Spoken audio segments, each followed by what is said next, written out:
একদা প্রাচীনকালে এক গরিব মহিলা ছিলেন, নাম ফাতিমা, যিনি তার জীবনের প্রথম দিকেই স্বামীকে হারান।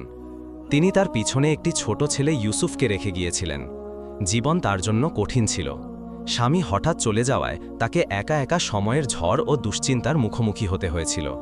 তার একমাত্র চিন্তা ছিল ইউসুফকে মানুষ করা, সেই ছোট্ট ছেলেটি যে তার জীবনের কেন্দ্রবিন্দু হয়ে উঠেছিল। শোকের দিনগুলো কেটে গেল, কিন্তু সেগুলো বেশি দিন স্থায়ী হল না, কারণ তিনি শীঘ্রই জীবনের লড়াইয়ে ফিরে গেলেন। কাপড় বুনন ও বাড়িতে কাজ করে তিনি জীবনযাপন করতেন। তার দিনগুলো ছিল কঠোর পরিশ্রম ও ক্লান্তিতে ভরা, কিন্তু মায়ের ধৈর্য ও মমতা নিয়ে তিনি সবকিছু সহ্য করতেন, যাতে ইউসুফ কোনো অভাব বা কষ্ট অনুভব না করে। বছরগুলো কেটে গেল। ইউসুফ বড় হল এবং একজন যুবক হয়ে উঠল, যার হৃদয়ে তার বাস্তবতার চেয়ে অনেক বড় স্বপ্ন ছিল। একদিন বাগদাদের বাজারে শ্রমিকের কাজ করার সময় তার দৃষ্টি আকর্ষণ করল একটি বিলাসবহুল গাড়ি, যা ভিড়ের মাঝে থামল। গাড়িটির ঘোড়াগুলো ছিল সোনালি ফিতায় সজ্জিত, যা বিলাসিতা ও সম্মান প্রকাশ করছিল। গাড়ি থেকে নামল একটি মেয়ে, যার সৌন্দর্য সবাইকে মুগ্ধ করল।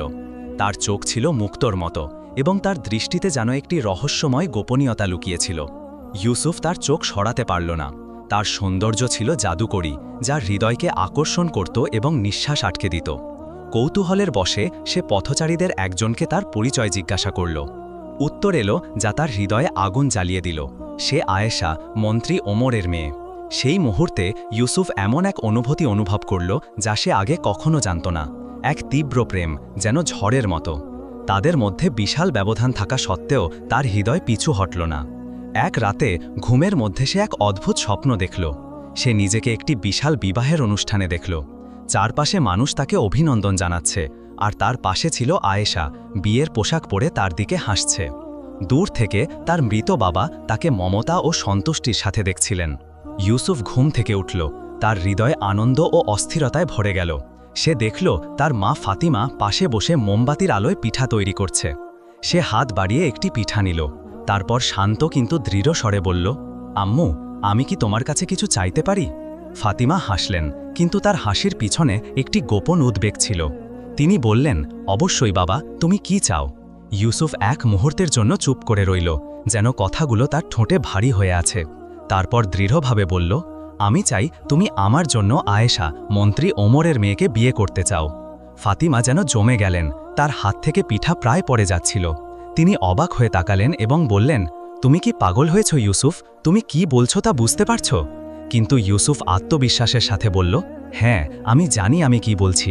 আমি তাকে আমার স্ত্রী হিসাবে চাই। ফাতিমা তাকে বোঝানোর চেষ্টা করলেন, হতাশ স্বরে বললেন, বাবা, আমরা গরিব, আমাদের কিছুই নেই। তুমি কিভাবে মন্ত্রীর মেয়ের হাত চাইতে পারো? এটা অসম্ভব। কিন্তু ইউসুফ জেদ করে বলল, আমি কোনো আপত্তি শুনব না। তুমি গিয়ে তার বাবার কাছে তার হাত চাইবে।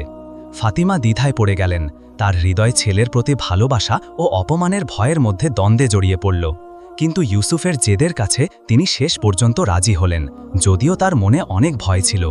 ভারী মন নিয়ে তিনি মন্ত্রী ওমরের বাড়ির দিকে রওনা দিলেন।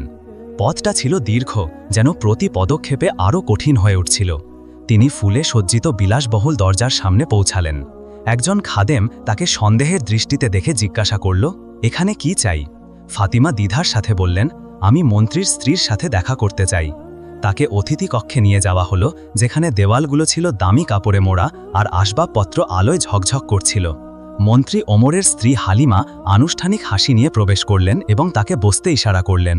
ফাতিমা উত্তেজিত হয়ে হাত দিয়ে তার কাপড়ের কিনারা শক্ত করে ধরে বললেন, আমি বেশি সময় নেব না। আমি এসেছি আমার ছেলে ইউসুফের জন্য আপনার মেয়ে আয়েশার হাত চাইতে।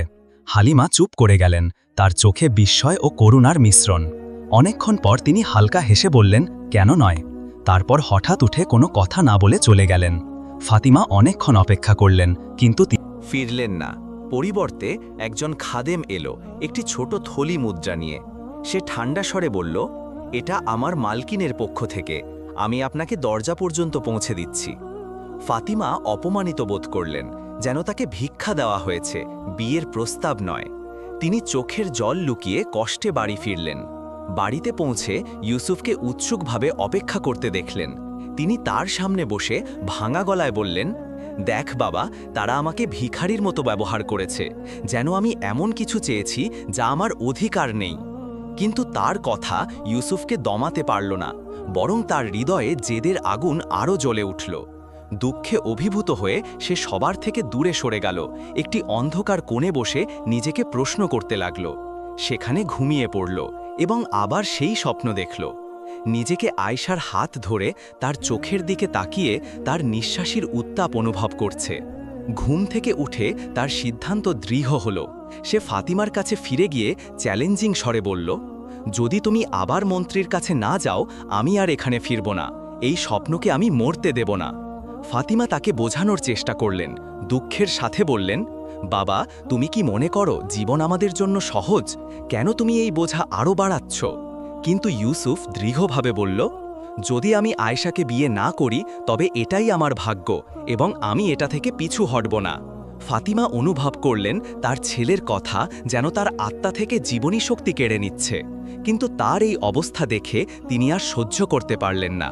দীর্ঘ অভ্যন্তরীণ দ্বন্দ্বের পর তিনি আবার সাহস সংগ্রহ করলেন এবং মন্ত্রী ওমরের বাড়ি যাওয়ার সিদ্ধান্ত নিলেন। এবার খালি হাতে ফিরবেন বলে দৃঢ় প্রতিজ্ঞ। ফুলে সজ্জিত দরজার সামনে খাদেম কঠোর স্বরে জিজ্ঞাসা করল, এবার কি চাই? ফাতিমা মাথা তুলে অভূতপূর্ব দৃঢ়তার সাথে বললেন, আমি মন্ত্রীর স্ত্রীর সাথে দেখা করতে চাই। কিছুক্ষণের মধ্যে হালিমা এলেন, সোনালি সুতোয় সূচিকর্ম করা রেশমের কফতান পরে। তার মুখে বিস্ময় ও কৌতূহল মিশ্রিত ছিল। তিনি জিজ্ঞাসা করলেন, এবার কি চাই? ফাতিমা শক্তি সংগ্রহ করে বললেন, আমি আবার এসেছি আমার ছেলে ইউসুফের জন্য আপনার মেয়ে আয়েশার হাত চাইতে। হালিমা ভ্রু তুলে অবাক হলেন, যেন এই প্রস্তাব তার সব প্রত্যাশা ছাড়িয়ে গেছে। এক মুহূর্ত ভেবে তিনি বললেন, এই বিষয় আমার হাতে নেই। যদি তোমার ছেলে আমার মেয়েকে বিয়ে করতে চায় তবে তাকে নিজে এসে তার বাবার কাছে হাত চাইতে হবে। বৈঠক দ্রুত শেষ হল। ফাতিমা ভারী পায়ে বাড়ি ফিরলেন, তার বুকে ভারী দুশ্চিন্তা। পরদিন সকালে ইউসুফ তার সামনে দাঁড়িয়েছিল, তার চোখে দৃঢ়তা ও উদ্বেগ মিশ্রিত। সে শান্ত কিন্তু উত্তেজিত স্বরে জিজ্ঞাসা করল, আম্মু, মন্ত্রীর স্ত্রী কি বলল? ফাতিমা দীর্ঘশ্বাস ফেলে মাটির দিকে তাকিয়ে বললেন, তিনি বললেন তুমি নিজে তার বাবার কাছে গিয়ে হাত চাইতে হবে। ইউসুফ এক মুহূর্ত চুপ করে রইল, তারপর দৃঢ় স্বরে বলল, ঠিক আছে, কাল সকালে আমি তার কাছে যাব, আমার আর কোনো উপায় নেই।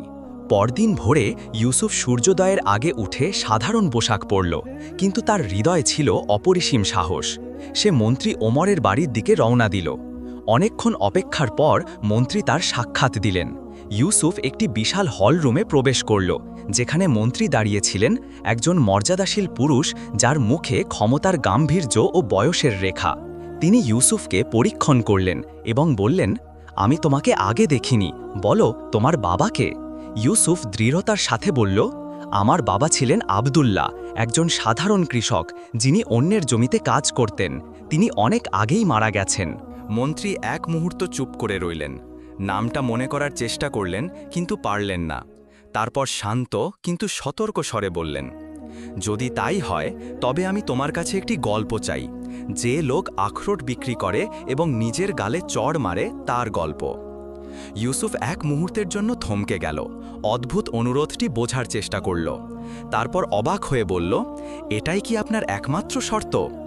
মন্ত্রী মাথা নেড়ে বললেন, হ্যাঁ, তুমি যদি এই গল্প নিয়ে আসতে পারো তবে আমার মেয়ে তোমার হবে।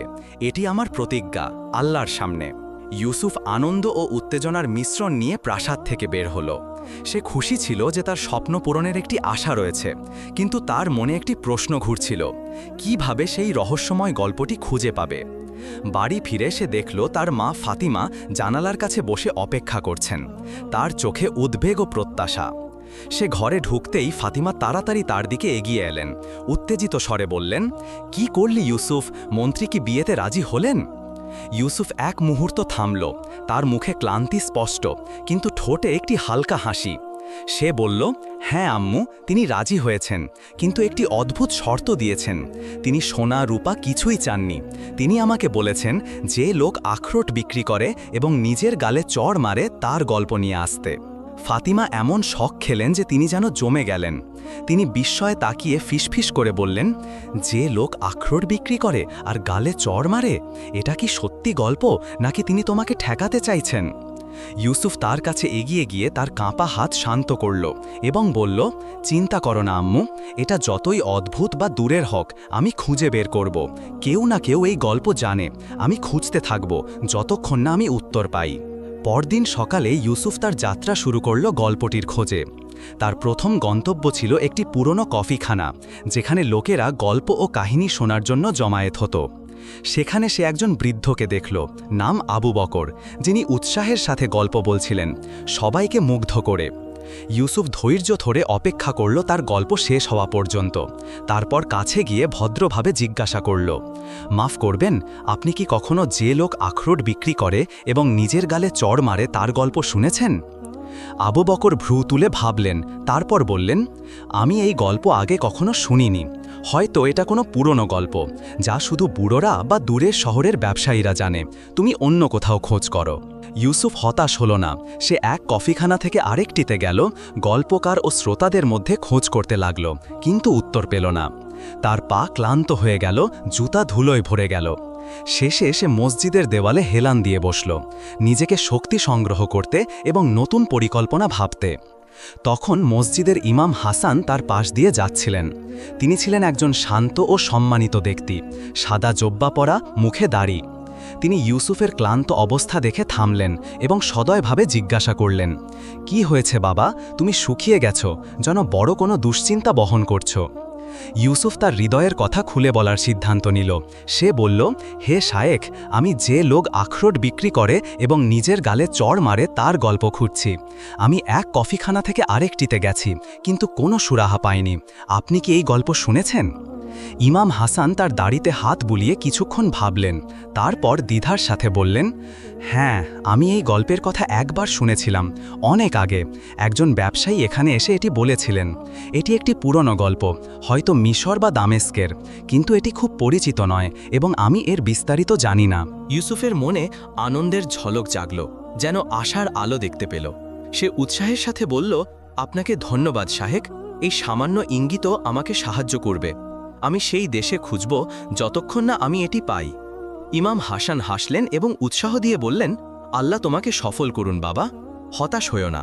যদি তোমার হৃদয় দৃঢ় থাকে তবে তুমি পৌঁছে যাবে। গল্পগুলো মানুষের হৃদয় ও পথে লুকিয়ে থাকে, তুমি খুঁজতে থাকলে পেয়ে যাবে।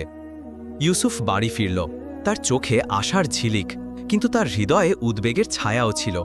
সে ফাতিমার কাছে গিয়ে বলল, আম্মু, আমি এমন একজনকে পেয়েছি যিনি এই গল্পের কথা জানেন, কিন্তু আমাকে মিশরে যেতে হবে।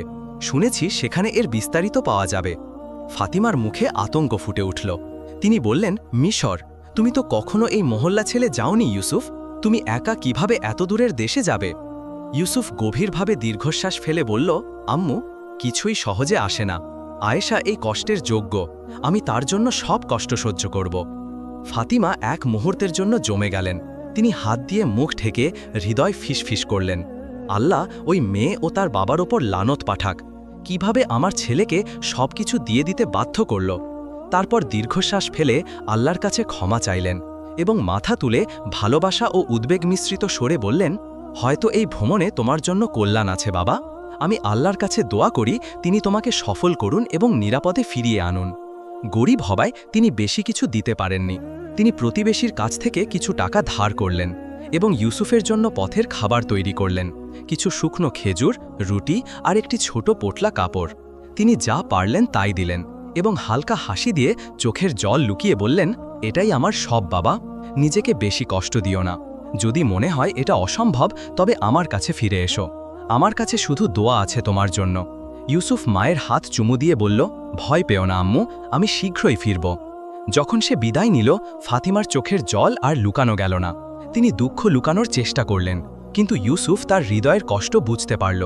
সে আশা ও বেদনার মিশ্রণ নিয়ে পথে রওনা দিল, তার সংকল্প অটুট। মিশরে পৌঁছাতে তার অনেক দিন লাগল। সে প্রত্যেকের কাছে জিজ্ঞাসা করতে লাগল, যে লোক আখরোট বিক্রি করে এবং নিজের গালে চড় মারে তার গল্প। প্রতিটি শহর ও গ্রামে সে একই উত্তর পেল, আমরা এই গল্প শুনিনি। একদিন একটি গাছের ছায়ায় বসে শুকনো রুটি খাচ্ছিল, তখন একজন বৃদ্ধ জীর্ণ কাপড় পরা তার কাছে এলো। ইউসুফ তাকে গল্পের কথা জিজ্ঞাসা করল। বৃদ্ধ দীর্ঘশ্বাস ফেলে বলল, আমি এই লোকের কথা অনেক বছর আগে শুনেছিলাম। বলা হয় সে দামেস্কে থাকে। তুমি যদি তাকে খুঁজতে চাও তবে সেখানে যাও। ইউসুফের জন্য এটি ছিল একটি ধাক্কা। পথ যেন শেষ না হওয়া রাস্তার মতো প্রলম্বিত হচ্ছিল, কিন্তু সে নিজেকে সামলে নিয়ে মনে মনে বলল, পথ যতই লম্বা হোক আমি হাল ছাড়ব না। সে দামেস্কের দিকে যাত্রা শুরু করল, আবার মরুভূমি পেরিয়ে। পথে সে একটি ছোট মরুদ্যানে পৌঁছাল, যেখানে নাখল গাছের ছায়া ছিল। মরুদ্যানের মালিক তাকে সদয়ভাবে স্বাগত জানালো, খেজুর ও ঠান্ডা পানি দিল। ইউসুফ কিছুক্ষণ বিশ্রাম নিল, বিরল শান্তির মুহূর্ত উপভোগ করল। কিন্তু হঠাৎ একটি বালির ঝড় উঠল, যা তাকে গ্রাস করতে চাইল। সে বালির মধ্যে হোঁচট খেতে খেতে এগোলো, তার সঙ্গে থাকা অল্প খাবার ধরে রাখল। আশা হারিয়ে ফেলার পর সে একদল ভ্রমণকারীর কাফেলার সঙ্গে দেখা পেল, যারা তাকে উদ্ধার করে। নিকটবর্তী শহরে নিয়ে গেল। আল্লাহর কাছে শুকরিয়া আদায় করে সে আবার তার যাত্রা শুরু করল, ক্লান্তি সত্ত্বেও অটল দৃঢ়তা নিয়ে। অনেক দিনের কষ্টের পর ইউসুফ অবশেষে দামেস্কে পৌঁছাল।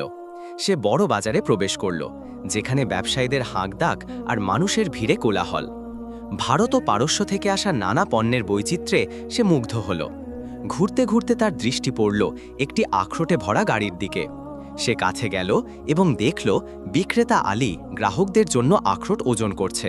কিন্তু যখনই কেউ তাকে টাকা দিচ্ছিল, সে চিৎকার করে নিজের গালে চড় মারছিল। ইউসুফ অবাক হয়ে দাঁড়িয়ে গেল এবং মনে মনে বলল, এই সেই লোক যাকে আমি খুঁজছি। ইউসুফ বিক্রেতা আলীর কাছে গিয়ে আখরোটের দাম জিজ্ঞাসা করল। আলী অদ্ভুত স্বরে বলল, 1 রতলের দাম 1টা চর। ইউসুফ বলল, আমি মরুভূমি পেরিয়ে দূর থেকে এসেছি তোমার গল্প শোনার জন্য। আল্লাহর কসম, আমাকে তোমার গল্প বলো। কিন্তু আলী বিরক্ত হয়ে কঠোর স্বরে বলল, তুমি যদি আমার গল্প চাও তবে আগে আমাকে যে কামার একটা আঘাত করে তারপর দোকানের ভেতরে ঢুকে যায় তার গল্প নিয়ে আস। ইউসুফ হতাশ হল, কিন্তু আশা হারালো না। সে বেদনা ও দৃঢ়তার স্বরে বলল, আমি এই গল্পও খুঁজে বের করব, এমনকি যদি তাতে আমার জীবন চলে যায়। সে আলীকে ছেড়ে চলে গেল। তার যাত্রা আরও রহস্যময় ও কঠিন হয়ে উঠল, কিন্তু সে জানত শেষটা এই কষ্টের যোগ্য। ইউসুফ শহর থেকে বের হল, তার হৃদয়ে উদ্বেগ আর কাঁধে ক্লান্তি। একদিন যখন সে ক্লান্ত হয়ে হাঁটছিল, দূরে একটি বড় শহর দেখতে পেল, যার উঁচু দেওয়াল আর জীবন্ত পরিবেশ। শহরের দরজায় পৌঁছে সে একটু স্বস্তি অনুভব করল, যেন এটি তার জন্য একটি অস্থায়ী আশ্রয়। সে বড় বাজারে ঢুকল, যেখানে পণ্য, ব্যবসায়ীদের কণ্ঠস্বর আর ক্রেতাদের কোলাহলে ভরা। ঝকঝকে আয়না, রেশমের কাপড় আর দূর দেশের মশলা সবকিছু তাকে বিস্মিত করল, কিন্তু সে তার লক্ষ্যে স্থির ছিল। দোকানগুলোর মধ্যে ঘুরতে ঘুরতে তার নজর পড়ল একটি ভিন্ন দোকানের দিকে। সামনে ঘোড়া বাঁধা আর ভেতর থেকে হাতুড়ির শব্দ ভেসে আসছে। সে দ্বিধান্বিত পায়ে এগোলো এবং দেখল একজন কামার বিলাল পুরো মনোযোগ দিয়ে সাঁড়াশির ওপর আঘাত করছে। তারপর প্রতিটি আঘাতের পর দোকানের ভেতরে ছুটে যাচ্ছে। বিলালকে অদ্ভুত মনে হলো। ইউসুফ মনে মনে হেসে বলল, এই সেই লোক যাকে আমি খুঁজছি। সে আত্মবিশ্বাসের সাথে এগিয়ে গিয়ে বলল, হে কামার, আমি দূর দেশ থেকে মরুভূমি আর পাহাড় পেরিয়ে তোমার কাছে এসেছি। দয়া করে আমাকে তোমার গল্প বল। বিলাল মাথা তুলে ইউসুফকে পরীক্ষণ করে দেখল, তারপর বলল, আমার কাজ শেষ হওয়া পর্যন্ত অপেক্ষা করো। সে আরেকটি জোরে আঘাত করল, তারপর হাতুড়ি রেখে দোকানের ভেতরে গেল। কিছুক্ষণ পর ফিরে এসে সতর্ক স্বরে বলল, তোমার গল্প জানার কি দরকার? এটা জেনে তোমার কি লাভ? ইউসুফ জোর দিয়ে বলল, আমি কঠিন পথ পেরিয়ে এসেছি তোমার জন্য। আমি শুধু তোমার গল্প জানতে চাই। এটা কৌতূহল নয়, এটা আমার জন্য জরুরি। বিলাল তাকে কিছুক্ষণ দেখল, তারপর আবার ভেতরে গেল। ফিরে এসে রহস্যময় স্বরে বলল, আমার গল্প সহজ নয়। তুমি যদি এটা শুনতে চাও তবে আগে আমাকে যে লোক মর্টার দিয়ে রুবি ভাঙে তার গল্প নিয়ে আস। ইউসুফ অবাক হয়ে তাকাল, বলল, রুবি ভাঙে এমন কেউ কি আছে? বিলাল ঠান্ডা হাসি দিয়ে বলল, হ্যাঁ আছে, তাকে খুঁজে বের করো। তাকে খুঁজে বের করো, আমি অপেক্ষা করব। ইউসুফ 1 পা পিছিয়ে গেল, তার মুখে হতাশা। সে জানত না এগিয়ে যাবে নাকি ফিরে যাবে, কিন্তু মনে মনে বলল, যদি এখন ফিরে যাই মানুষ আমার পথের কথা বলবে না, শুধু আমার ব্যর্থতার কথা বলবে। আমি এগিয়ে যাব, যত দামই দিতে হোক। ইউসুফ আবার যাত্রা শুরু করল, যে লোক মর্টার দিয়ে রুবি ভাঙে তার খোঁজে। সে শহর থেকে গ্রামে সবার কাছে জিজ্ঞাসা করল, কিন্তু কোনো উত্তর পেল না। একদিন একটি জনাকীর্ণ বাজারে ঘুরতে ঘুরতে সে শুনল ভারতের দিকে যাওয়া একটি বাণিজ্যিক জাহাজের কথা। সে একজন ব্যবসায়ী আমিনের কাছে গিয়ে জিজ্ঞাসা করল, তুমি কি যে লোক মর্টার দিয়ে রুবি ভাঙে তার কথা জান? আমিন ঠান্ডা হাসি দিয়ে বলল, আমি এমন কাউকে চিনি না, তবে আমি ভারতে যাচ্ছি, অলৌকিক দেশে। তুমি চাইলে আমার সঙ্গে যেতে পারো। সপ্তাহগুলো যেন যুগের মতো কাটল। অবশেষে ভারতের মাটি দৃশ্যমান হল। গল্পে শোনা ভারত তার কল্পনার চেয়েও সুন্দর ছিল। ইউসুফ জাহাজ থেকে নেমে একটি ভিন্ন জগতে পা রাখল। ঝকঝকে রং, সুগন্ধি আর কোলাহলপূর্ণ শব্দে ভরা। সে শহর গ্রামে ঘুরে বেড়াল, সরু গলিতে হেঁটে ব্যবসায়ীদের চিৎকার আর হাসির প্রতিধ্বনি শুনল। হঠাৎ দূরে একটি রাজকীয় প্রাসাদ দেখা গেল, যেন পুরো শহরের রক্ষক। সে বড় বাজারে গেল, যেখানে বিক্রেতাদের কণ্ঠস্বর আর ভ্রাম্যমাণ সঙ্গীতজ্ঞদের সুর মিশে গিয়েছিল। দোকানে ঘুরতে ঘুরতে তার পা তাকে একটি সরু গলিতে নিয়ে গেল, যেখানে স্বর্ণকারদের দোকান ছিল। দামি পণ্য আর মূল্যবান পাথরে ভরা জায়গাটি তার দৃষ্টি কাড়ল। গলির এক কোণে সে একজন ব্যবসায়ী জাফরকে দেখল, যার টেবিলে একটি ঝকঝকে লাল রুবি পায়রার ডিমের মতো বড়। কিন্তু অদ্ভুতভাবে সবাই এটি থেকে দূরে থাকছিল, যেন এটি অভিশপ্ত। দুজন অপরিচিত লোক রুবিটি কেনার জন্য দর কষাকষি শুরু করল। দাম দ্রুত বাড়তে লাগল। শেষে একজন 10,000 দিনারে থামল। তখন জাফর দৃঢ়ভাবে রুবিটি হাতে নিল, একটি সোনার মর্টারে রাখল এবং সবার বিস্ময়ের মাঝে আঘাত করে তা গুঁড়ো করে ফেলল। ইউসুফ হতবাক হয়ে দাঁড়িয়ে তাকিয়ে রইল। মনে মনে বলল, এই সেই লোক যাকে আমি খুঁজছি। সে নিঃশব্দে তাকে পর্যবেক্ষণ করল। তার দক্ষতায় মুগ্ধ হল। যেভাবে সে দ্বিধাহীনভাবে মূল্যবান পাথর গুঁড়ো করে ফেলল, যেন এর পিছনে একটি গভীর রহস্য লুকিয়ে আছে। কাজ শেষ করে জাফর তার জিনিসপত্র নিয়ে তাছের প্রাসাদে চলে গেল। ইউসুফ নিঃশব্দে তার পিছু নিল। সে বিলাসবহুল দরজার সামনে দাঁড়িয়ে এক মুহূর্ত দ্বিধা করল, তারপর দরজায় টোকা দিল। একজন দাসী দরজা খুলে তাকে অতিথি কক্ষে নিয়ে গেল। কক্ষটি ছিল শিল্পকর্মের মতো। দেওয়ালে সূক্ষ্ম নকশা, ছাদে সোনার কারুকাজ। ইউসুফ মুগ্ধ হয়ে জায়গাটি দেখছিল, যা তার কাছে স্বপ্নের প্রাসাদের মতো মনে হলো। কিছুক্ষণ পর প্রাসাদের মালিক জাফর প্রবেশ করলেন, একজন মর্যাদাশীল ও গম্ভীর পুরুষ। তিনি ইউসুফকে উষ্ণভাবে অভ্যর্থনা করলেন।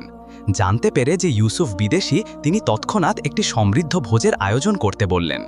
ইউসুফ এমন টেবিলে বসল যা সে আগে কখনো দেখেনি। খেতে খেতে সে ভাবছিল কিভাবে তার গল্প শুরু করবে।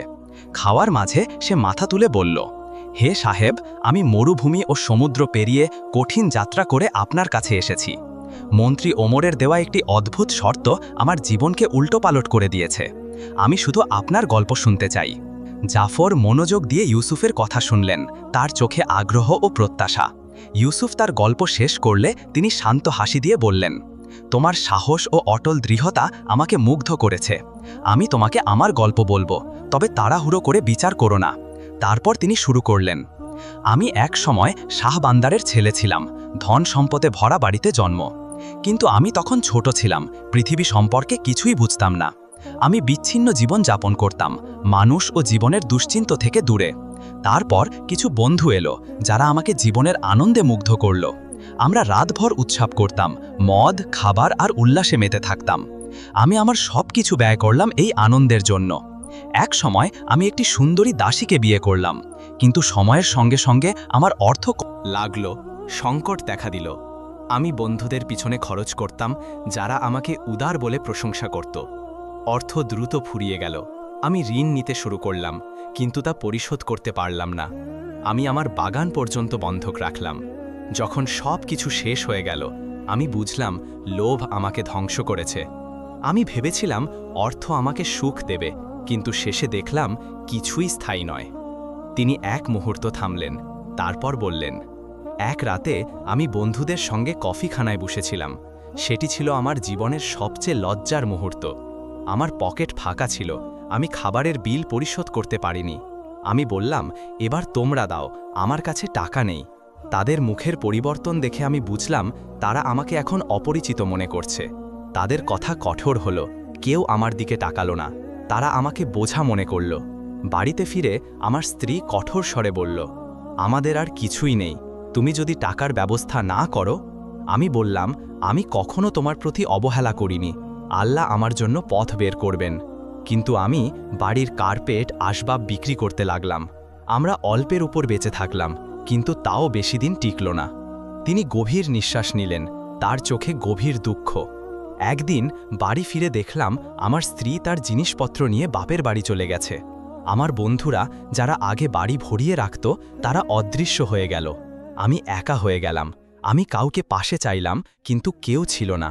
শুধু আমার চাচাতো বোন জয়নাব ছিল, একজন বুদ্ধিমতী ও সুন্দরী মেয়ে।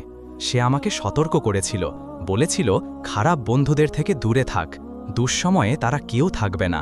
কিন্তু আমি তার উপদেশ উপেক্ষা করেছিলাম। দিন যেতে লাগল, আমি ক্ষুধা ও ঠান্ডা অনুভব করলাম। তিনি থামলেন, তার চোখে দুঃখের স্মৃতি জমে উঠল।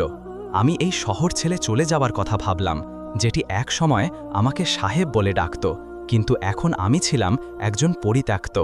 তখন শেখ মাহমুদ, আমার বাবার বন্ধু, আমার কাছে এলেন। তিনি ছিলেন সবার সম্মানিত, তার জ্ঞান ও ধর্মীয়তার জন্য। তিনি শান্তভাবে জিজ্ঞাসা করলেন, তুমি কি সত্যিই প্রাসাদ বিক্রি করে চলে যেতে চাও? আমি মাথা নিচু করে বললাম, হ্যাঁ, এটা সত্য। তিনি দীর্ঘ শ্বাস ফেলে বললেন, তুমি কিভাবে তোমার বাবা ও দাদার প্রাসাদ বিক্রি করতে পারো? এটা অন্যায়। আমি তোমার জায়গায় হলে এটা করতাম না।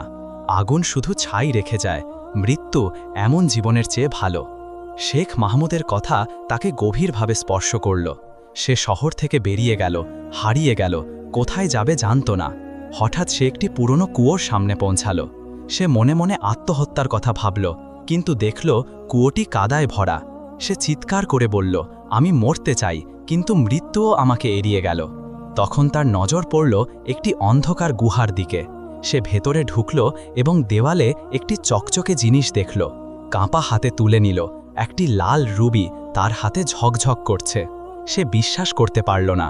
সে সতর্কতার সাথে গুহাটি খুঁজল, যেন একটি গুপ্তধন পেয়েছে। তিনি বলে চললেন, দিন যেতে লাগল, আমি আবার ধনী হয়ে উঠলাম ওই রুবির কল্যাণে।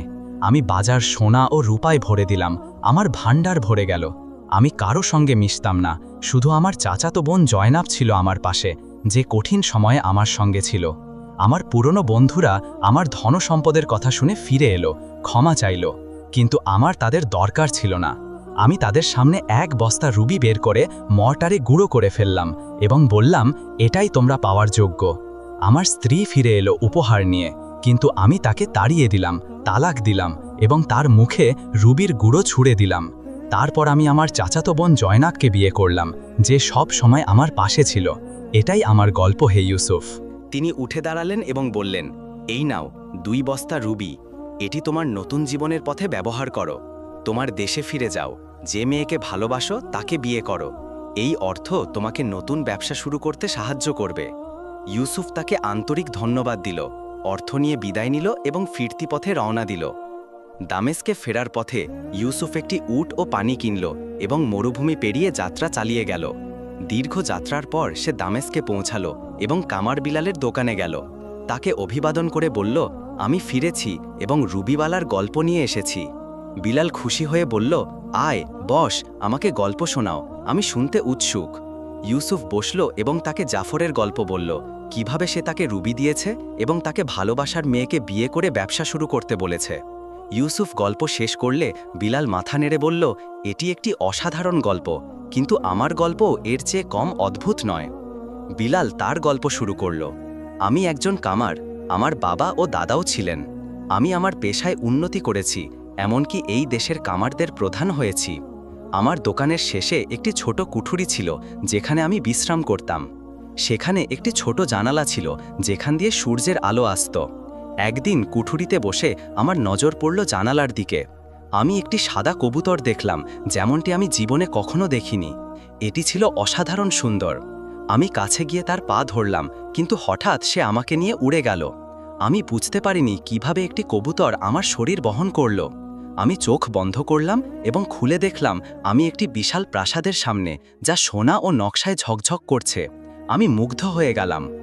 তিনি বলে চললেন, আমি বিস্ময়ে পড়ে থাকতে থাকতে প্রাসাদের বড় দরজা খুলে গেল। রক্ষীরা তরোয়াল নিয়ে বেরোলো। তাদের সামনে একটি সঙ্গীত দল সুন্দর সুর বাজাচ্ছিল। আমাকে একটি ঘোড়ার গাড়িতে নিয়ে যাওয়া হলো, যা আমাকে একটি মার্বেলের হাম্মামে নিয়ে গেল। সেখানে খাদেমরা আমার নোংরা কাপড় বদলে দিয়ে আমাকে পরিষ্কার করল। একজন নাপিত এসে আমার চুল কাটল। তারপর আমাকে রেশমের পোশাক আর সোনার গয়না পরানো হলো। আমি যেন সুলতানের ছেলে হয়ে গেলাম। তারপর রক্ষীরা আমাকে একটি বড় হলে নিয়ে গেল, যেখানে মানুষ 2 সারিতে দাঁড়িয়ে আমার নামে হর্ষধ্বনি করছিল। তারা আমাকে সোনার সিংহাসনে বসতে বলল। আমি অবাক হয়ে গেলাম। তারপর একটি সুন্দরী মহিলা প্রবেশ করল এবং একজন শেখ এসে আমাদের বিয়ে দিলেন। মানুষ চিৎকার করছিল, জিন্দাবাদ সুলতান, জিন্দাবাদ সুলতান।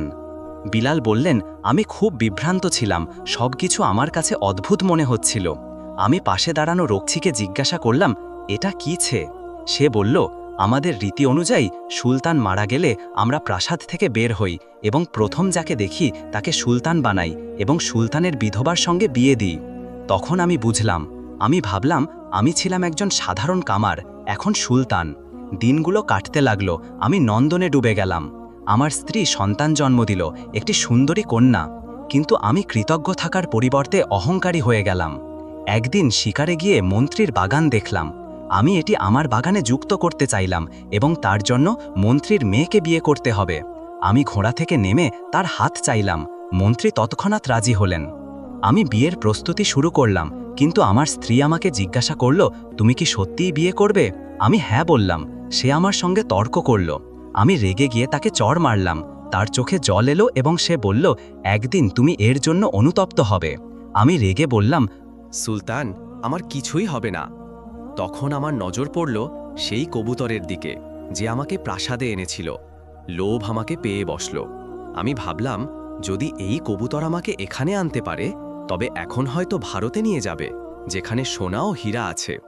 আমি কবুতরটি ধরলাম, চোখ বন্ধ করলাম।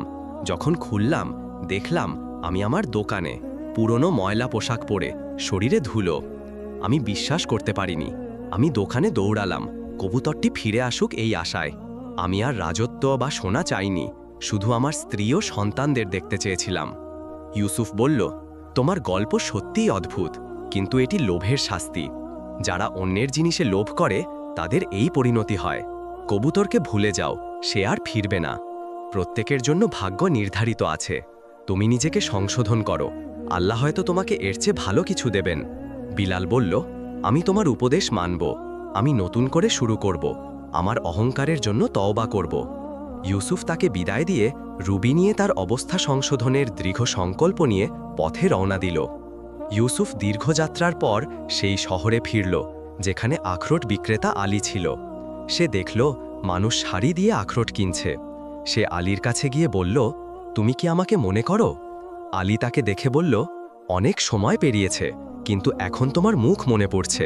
ইউসুফ বলল, আমি সেই লোক যে তোমার গল্প জিজ্ঞাসা করেছিল। তুমি আমাকে কামারের গল্প নিয়ে আসতে বলেছিলে। আলী বলল, হ্যাঁ, এখন মনে পড়েছে, কিন্তু অনেক মাস পেরিয়ে গেছে। আমাকে কামারের গল্প বলো, আমি শুনতে চাই।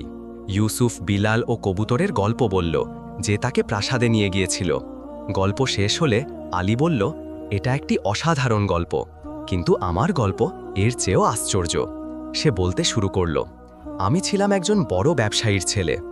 একদিন আমার বাবা অসুস্থ হলেন এবং কিছুদিন পর মারা গেলেন, আমাকে ও আমার ভাই হারুনকে বিশাল সম্পত্তি রেখে। আমরা সম্পত্তি ভাগ করে নিলাম, কিন্তু আমার ভাইয়ের বিপরীতে আমি ছিলাম সরল ও সৎ। একদিন আমি কিছু ব্যবসায়ীর ছেলেদের সঙ্গে পরিচিত হলাম। তারা রাতভর উৎসব পছন্দ করত। আমি তাদের সঙ্গে যোগ দিলাম। প্রথমে মাঝে মাঝে যেতাম, কিন্তু শীঘ্রই প্রতি রাতে যাওয়া শুরু করলাম।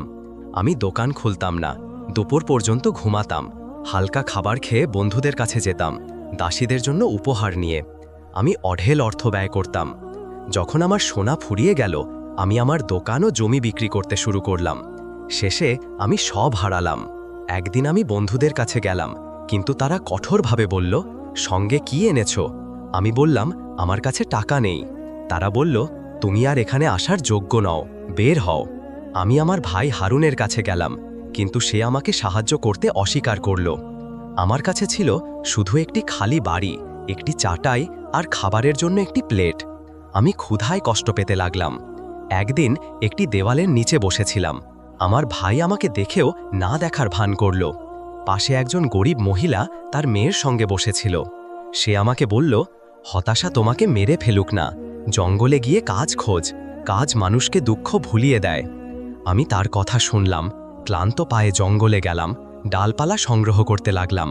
হঠাৎ একটি কুৎসিত চেহারার লোক হাজির হলো। সে বলল, এই জায়গা থেকে সরে যাও, এটা জিনদের জমি। আমি ভয় পেয়ে তাকে আমার গল্প বললাম। সে বলল, তুমি যা পেয়েছ তুমি তা প্রাপ্য।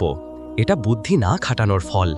তারপর সে হঠাৎ অদৃশ্য হয়ে গেল, কিন্তু কিছুক্ষণ পর ফিরে এলো একটি শিঙা নিয়ে। সে বলল, এটাই ফুঁ দাও, তোমার রিজিক আসবে। আমি শিঙায় ফুঁ দিলাম, আর আমার পায়ের কাছে সোনার টুকরো ছড়িয়ে পড়ল।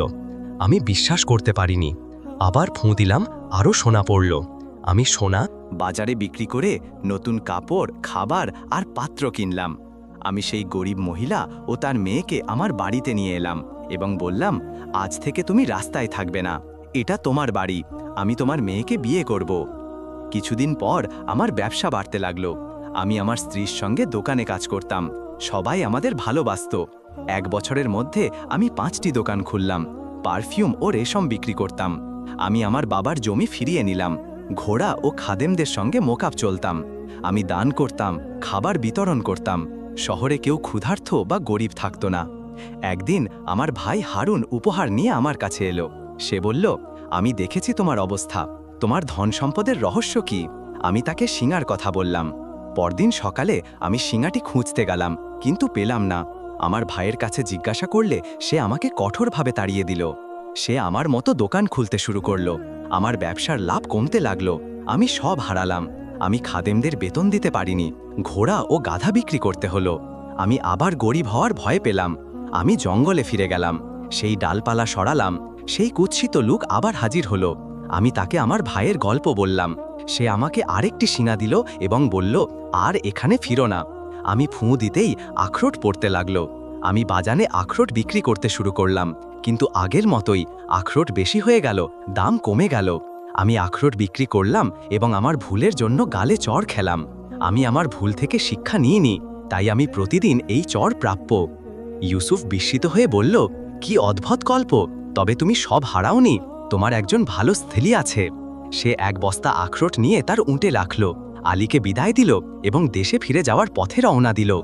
অবর্ণনীয় আনন্দে তার হৃদয় ভরে গেল। দীর্ঘ যাত্রার পর সরু গলি ও শহর পেরিয়ে সে অবশেষে তার দেশে পৌঁছালো। সে বাড়ির দরজায় টোকা দিল।